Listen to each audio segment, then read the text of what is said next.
کبھی دیکھا ہے ایسا مجاہد جو جب سرخ پٹی باندھ لے تو موت بھی اس کے سامنے رک جائے، جو دشمن کے دلوں میں خوف اور فرشتوں کے دلوں میں خوشی بھر دے؟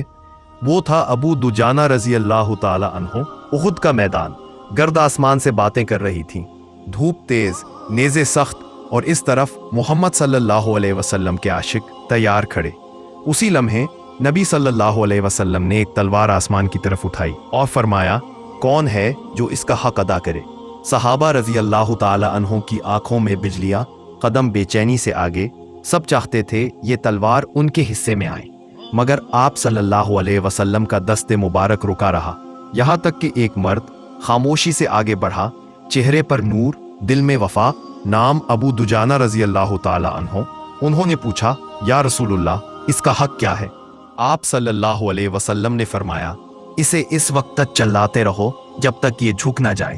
ابو دجانہ رضی اللہ تعالی عنہ نے ایک لمحہ بھی نہ سوچا، بس کہا، میں اس کا حق ادا کروں گا چاہے جان چلی جائے۔ یہ کہہ کر انہوں نے اپنی سرخ پٹی نکالی، آہستہ آہستہ باندھی، جیسے کوئی سپاہی نہیں، عاشق اپنے محبوب کے لیے تیار ہو رہا ہو۔ صحابہ نے ایک دوسرے کو دیکھا اور کہا، ابو دجانہ رضی اللہ تعالی عنہ نے سرخ پٹی باندھ لی ہے، اب کوئی انہیں روک نہیں سکتا۔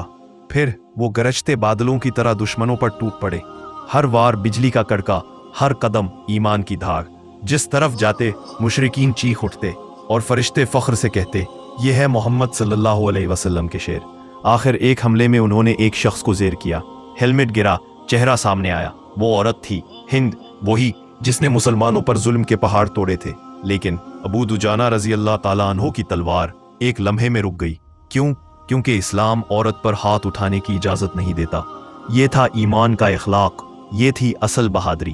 دشمن سامنے، انتقام سامنے، اور تلوار ہاتھ میں، مگر پھر بھی ایک مسلمان کی رحمت غالب آ گئی۔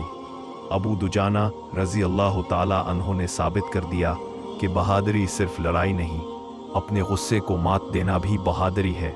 تو آج اگر تم طاقتور ہو گئے، اگر تمہیں شہرت مل گئی، اگر تمہارے ہاتھ میں اختیار آ گیا، تو یاد رکھو، اپنی سرخ پٹی اخلاق کی رکھنا، دوسروں کے دل جیتنا، یہی محمد صلی اللہ تعالیٰ کے شیر کا راستہ ہے۔